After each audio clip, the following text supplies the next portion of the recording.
In today's video, I want to bring you fertilizer information. Okay, fertilizer is going to be the easiest thing that you can do for your flowers to have beautiful blooms, okay? So I'm going to start off with, I like to use Espoma Bio-tone, and this is the starter fertilizer, okay? So what you want to do is, this is going to be for any new plant, okay? Unless you're doing like something that doesn't really like a lot of fertilizer, like say a salvia or things like sage that don't want a whole lot of fertilizer, then skip it. But for the most part, I always like to give at least a little bit of fertilizer to get the roots going, and you want to use Espoma starter tone, and it is wonderful, and the price is right too. Like I got this at our nursery, so I paid a little bit more than what I normally would pay. It was $9.99. If I would go to like a Royal King or a Walmart, maybe even a Lowe's, I might be able to get it for $7.99 or $8.99.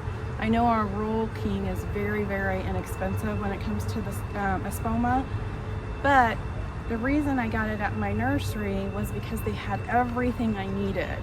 It's hit or miss when I go to Royal King, so I pay the extra couple bucks just to grab it while I'm there. Okay, the next one is going to be plant tone. So what I do, this is Espoma all organic plant tone. And what I like to do is at the beginning of the season, right now, I'm going to do it today, I'm going to go through and give every plant, every perennial that I have, every shrub, a little bit of this at the base. And what you want to do is your plant is right here, okay? But what you want to do is you want to put the fertilizer, what they call the drip line. So where like the plant would naturally drip, that's where you want to put this fertilizer, because you don't want to get it too close in to the roots to where it can damage it, but you also want to get it to where the roots are shooting out. And the proper way to do it would be to kind of break out a little bit of mulch, put a circle. I usually do about 1.5 cups around. It depends on how big your plant is. If it's a very big plant, do 2. If it's a smaller plant, do 1 cup. And you can read the directions. I just throw some on there, like 2 handfuls.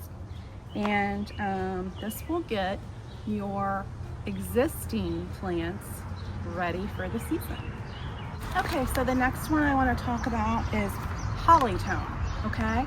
And I had a lady who is a wonderful gardener tell me that she puts holly tone on everything. So, but what holly tone is good for plants that have a really shallow root system, so the roots are really up high. So I'm probably going to throw this on like if I have it like a spirea or an azalea, your evergreens, because your evergreens have a very they don't go deep, the root system. So like on my boxwoods, I'll do this, and maybe even my hydrangeas. And the reason that you're going to do that is this food is not as strong as some of the other food. The next one we're going to talk about is rose tone. Okay, very easy.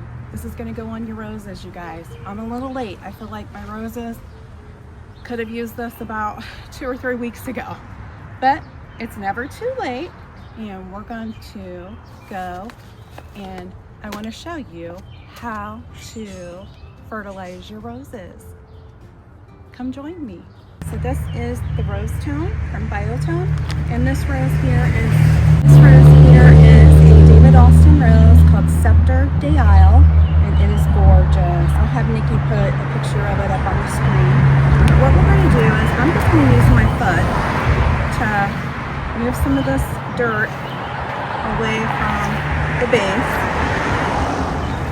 Maybe I'll give it a break. Hold on.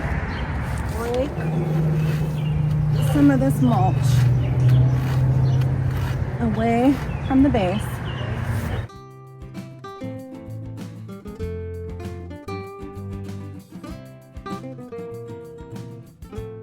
now we're just going to I take like a handful, and I'm going to go around in a circle.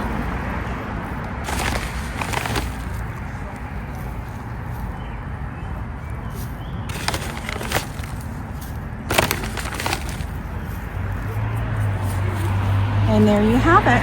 And then what I like to do is go ahead and kind of cover that back up with the dirt that I scooched away from it, and then water it in really well.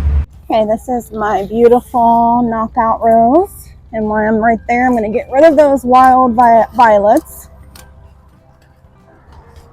I like them in some spots, but I don't like them everywhere. And if you don't get it down, if you don't pull these from the corm, you'll continue to get them. So just kind of, mess your dirt up.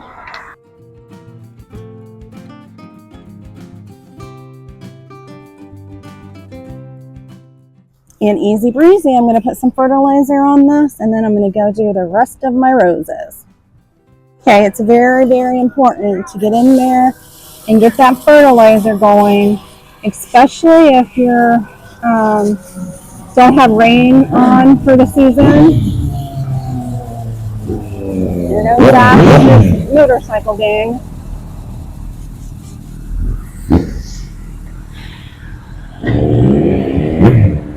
All right, this is my limelight hydrangea. The same premise.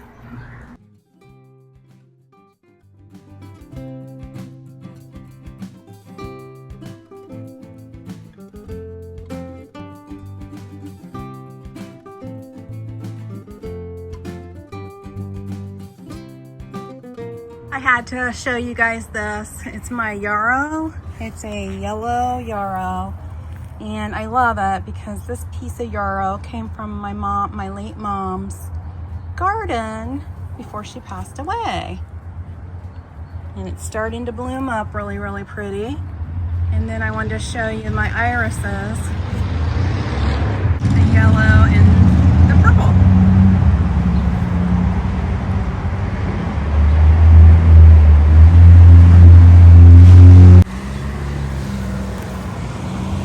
Also, my first salvia. So pretty.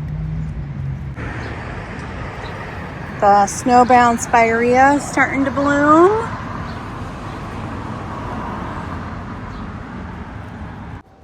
I love my alliums. I just got to share them with you guys.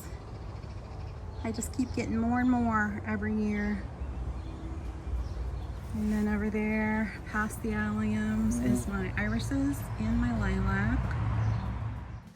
Key reasons fertilizer helps plant growth include essential nutrient replenishment. Soil naturally lacks or runs out of nutrients over time. Fertilizers provide the necessary building blocks for plant growth, including nitrogen for leaves, phosphorus for roots and blooms, and potassium for overall health.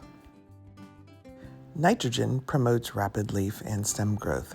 Phosphorus enhances root development and flower and fruit formation.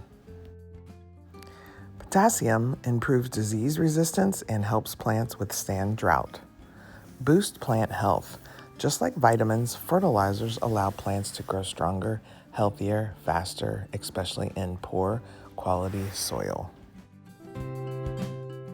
Thanks for watching. Please be sure to hit that subscribe button so you can join our YouTube family, and the like button, and be sure to comment and let us know what you're up to in your garden and what you'd like to see us do. We got lots of gardening to come. Go find your passion today, whatever it may be. Thanks for watching.